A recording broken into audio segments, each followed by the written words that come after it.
In the windswept lands of Asgard, north of the great city of Gamroth, lies the vast system of chambers, caves and tunnels known as Tarkus. This system was originally a plaything for the wife of Elrond the Invincible. However, with the star god's great demise, the system fell into disuse. Legends abound concerning the system and its contents, but one thing is clear. The soul of the mischievous god, Loki, is hidden there in the inner chamber. 7 keys are needed to open the casket that contains Loki's poor, tormented soul. You were foolish, and your thoughts were unclear at the time, but you consented to the god's wishes and have pledged to release Loki's soul. After all, what other way could you pay back your enormous bar bill when you launched a huge party at the mega-galactic Zeus Tea Rooms? You are now in the first chamber of Tarkus after a long and uneventful trip across the desolate northern plain. Good luck, you must not fail.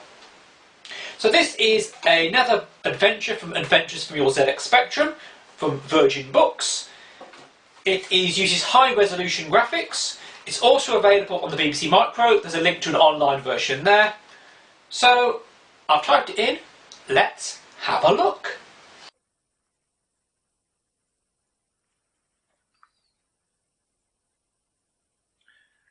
So the program tells you that it's loading the data, and off we go. Nice screen. Now that is a nice effect. So there are some problems in the code. The first issue I noticed when typing it in was it said when it drew the black arc, it said, oh, that's the west door. It's not the west door. That's the skirting board, not the end of the world. I then noticed how very slow the drawing of the sky was, and I was very concerned that it would do this for every single move. Fortunately it doesn't. It draws the sky once and then that's it for the entire game. So it'll draw this, a nice little loop, drawing the arcs, 125 of them. But you get a nice little speckled effect which represents the stars. So the aim of the game, you press Q to go north, A to go south, O to go west, P to go east. You only ever view north. If there's an exit to the south, it'll tell you. The maze is 10 by 10. You need to map it. This is my 5th or 6th attempt. If you enter a room which is a dead end, it'll tell you it's a dead end and that's it, you can never leave, even if there might be doors. So starting out, you can see there's a door to the north and we have 0 keys. The aim of the game is to get 7 keys. So here we have 4 exits, north, south, east and west. Each time we move successfully, it makes a little noise.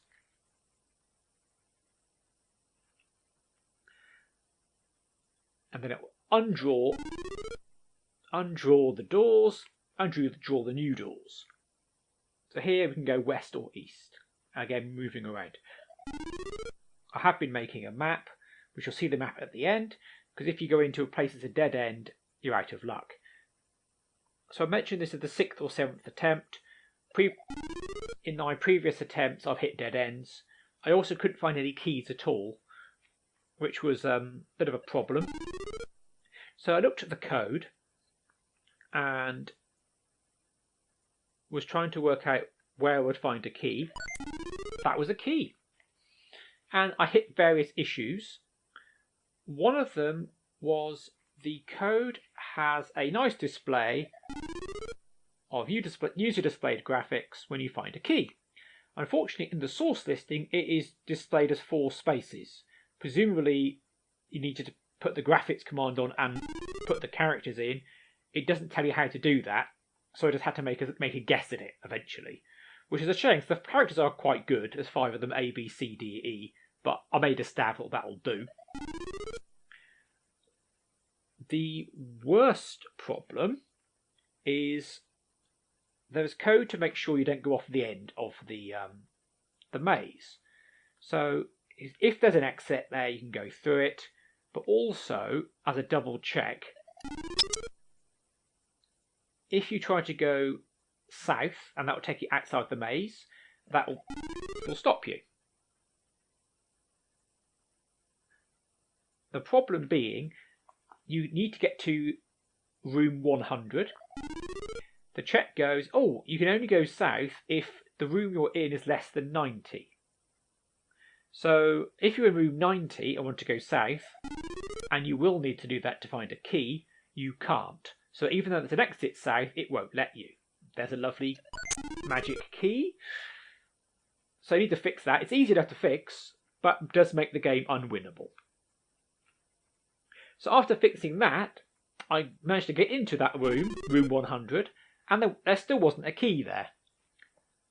So I looked at the code and checked out the line that, I looked at the array. Yeah, it says there's no key there, mate. So line 440 is the line that initializes the array of keys.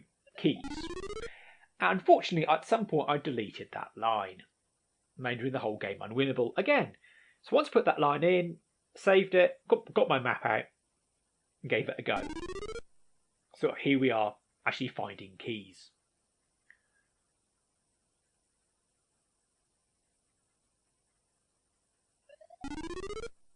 The beeping's not too bad, is it? It confirms you're doing something.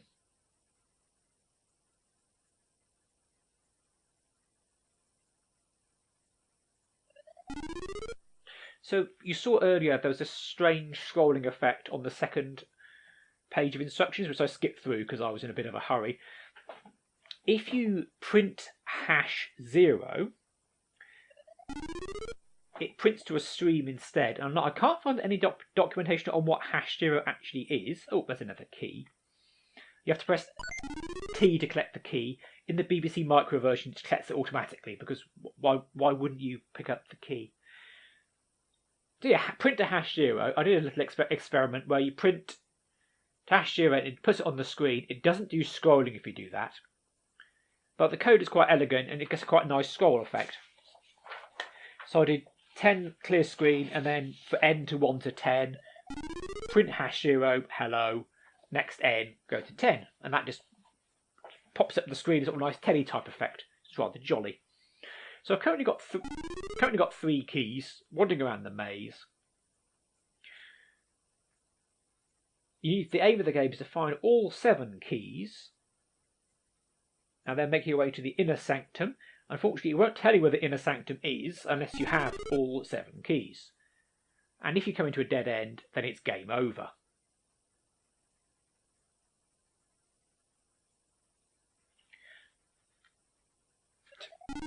So there are no monsters in the maze. You can't starve to death. Only traps are the dead ends. And it absolutely states you absolutely must draw a map. If you don't have a map, it's not going to work.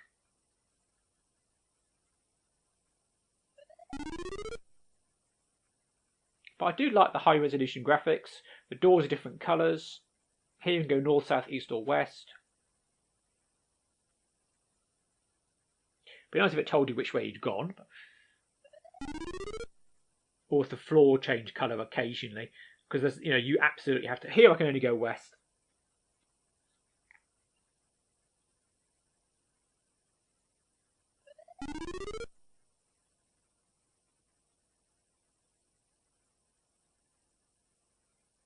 The dead ends are very tricky. I went into one room and it's a dead end, but I could see the west and east doors were there. But that's not a bug, it's just meant to be that way. A lot of the exits with the dead ends are genuinely, there are no exits. But that one, yeah, you can go west or east, but you can't actually go west or east. Perhaps it's some kind of magic spell or something.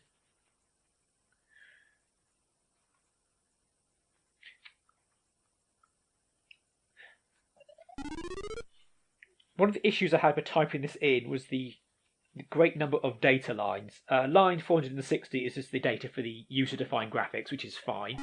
They put them in line with the code, which will affect performance. But then you get a load of lines which are the data for the exits.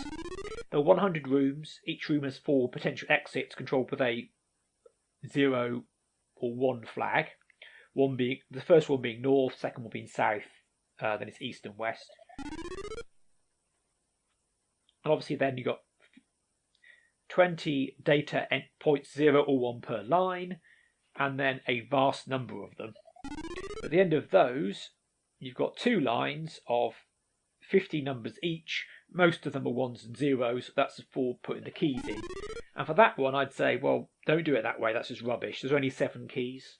So just do something like for x equals 1 to 100, and then go, right, if x is 1, 10, whatever, put 1 in there. And saves a huge amount of typing. Because if you get it wrong, it won't work.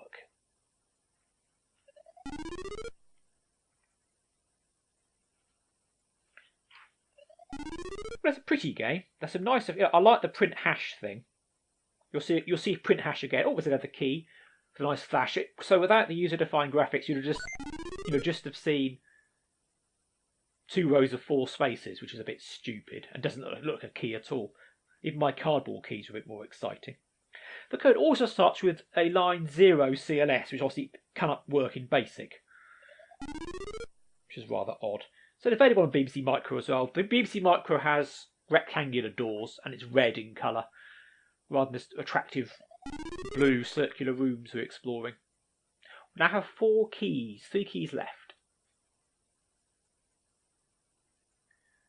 But halfway through the playthrough, I've been playing this over and over again with my map, finding dead ends, not finding keys, thinking, where are these keys? There must be keys somewhere. And then staring at the code, giving up, drinking strawberry daiquiri, trying again in the morning, and then getting it sorted. I was going to do the Ring of Power, but that's even more fiddly.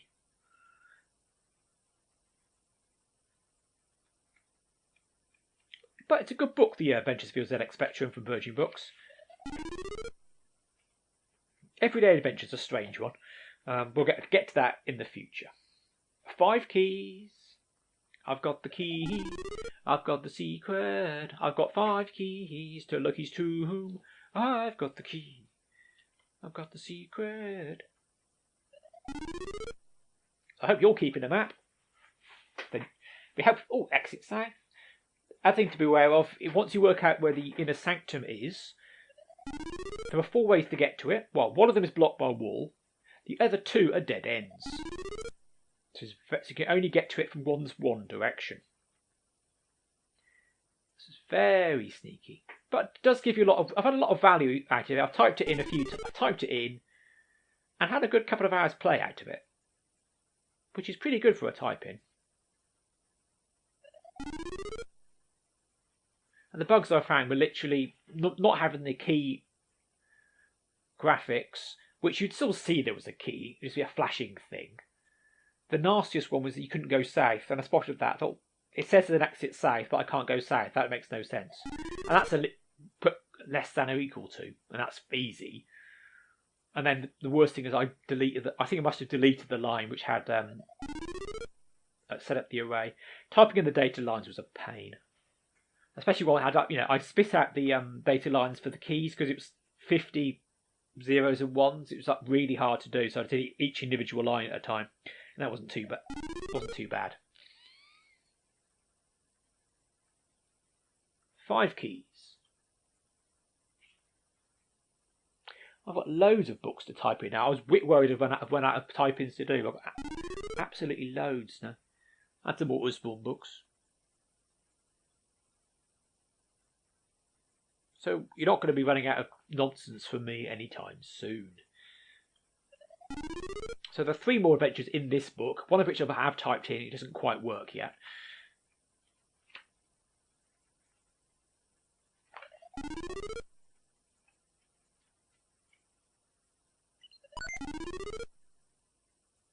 So the series editor of the book was Clive Gifford, who at the time, 1984, was an 18-year-old student taking A-level politics. Ooh, another key, thank you. A-level politics, business studies and law. Contributed to ZX Computing magazine and previously written Making the Most of Your Dragon 32. He liked playing golf and hockey, listening to music. And the series editor was Tim Hartnell, who wrote The Giant Book of Computer Games and The Personal Computer Guide, and is the most widely published computer author in the world.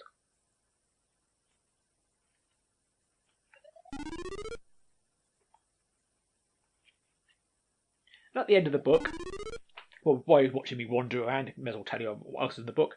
There's a little essay on writing your own adventures, give you some ideas of what you might want to write about. For example, an unusual adventure we had was Crash, but you might, you're shipwrecked on an island, you're in an office building, stuck in, inside the human body, like Fantastic Voyage, that sort of thing, maybe in the Houses of Parliament. And then there's a nice glossary at the end, and a bibliography for further reading, which includes a link to the glorious Usborne adventure book, Write Your Own Adventure Programs for Your Microcomputer. But it does say, at just under £2, this must be the best value adventure book around. Do not be put off by the childless presentation, for the book has some serious things to say. So,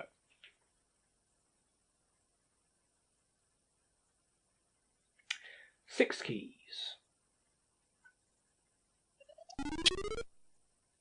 And the key is not in here, and this is not quite a dead end, because there is an exit. Although we call it a dead end. Perhaps they should have called the dead ends a trap room or something.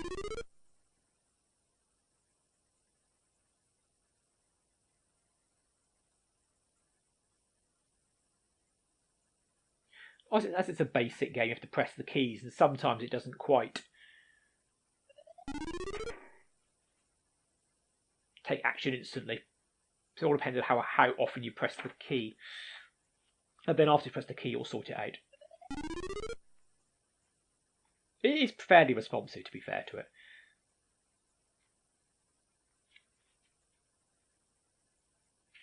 The actual in keys loop is a line 220. If in keys is nothing, then go back to 220. So it sits there waiting for you. It doesn't go on and do something else. Some of the games has other things going on, so it can be particularly frustrating. So I'm pressing the key. Please drink a magic potion.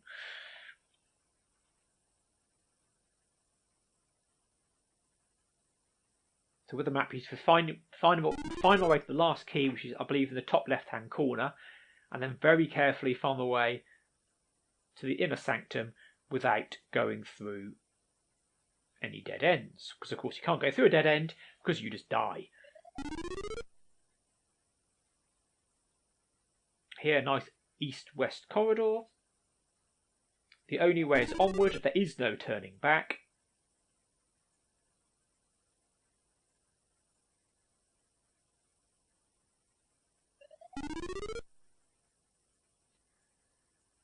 Trundling along. I believe I'm going west at the moment.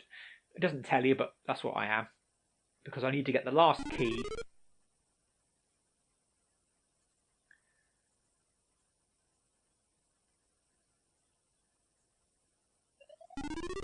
The graphics are simple, I think, but effective.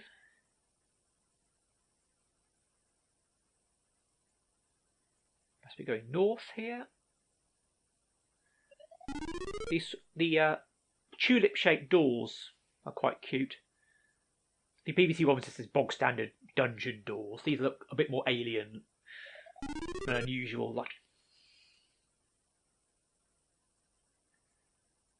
So must be heading north very carefully.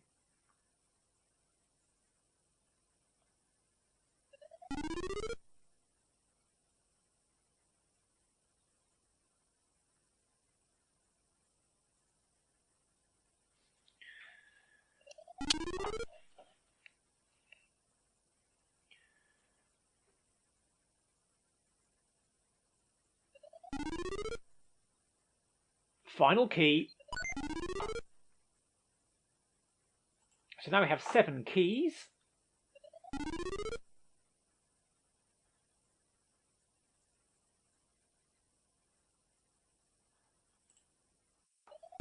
The program on tape is about just under 13k. So a reasonably sized program, especially for typing. So now we're finding our way to the inner sanctum.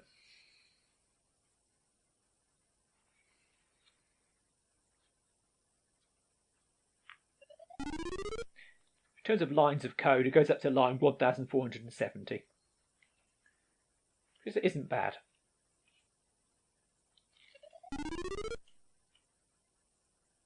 In the book, it's 10 pages long.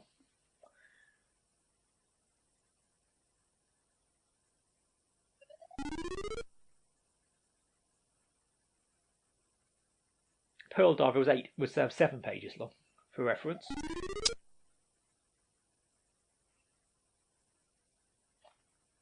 So we're now heading east along this corridor.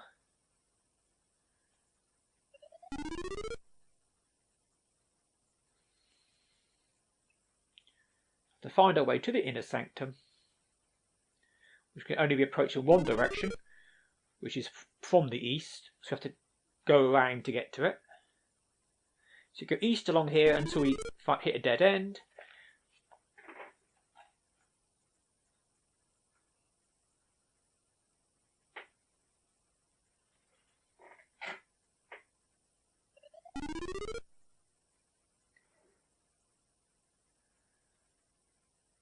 So now we go around.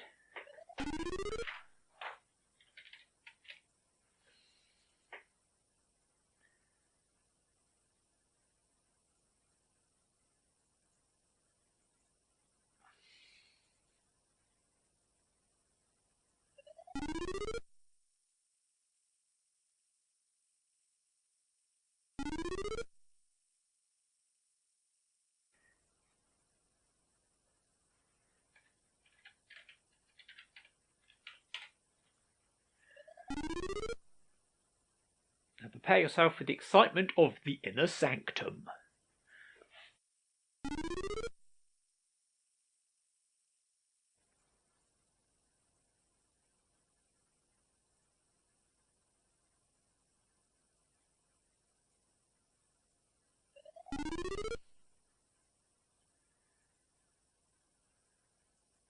We should go west now and get into the inner sanctum.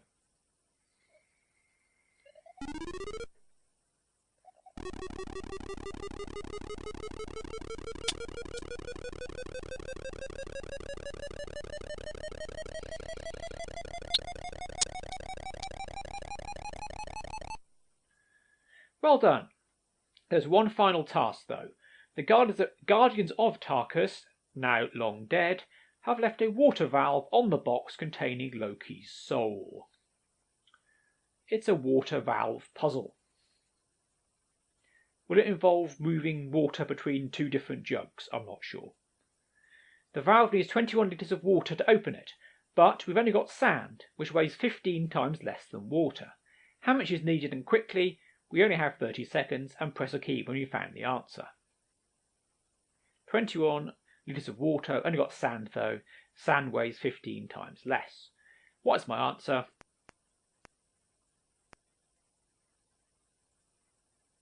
That lovely scrolling effect was done with print #0.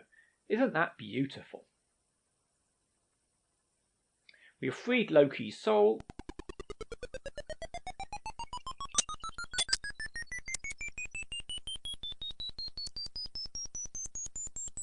And I'm now slightly deaf.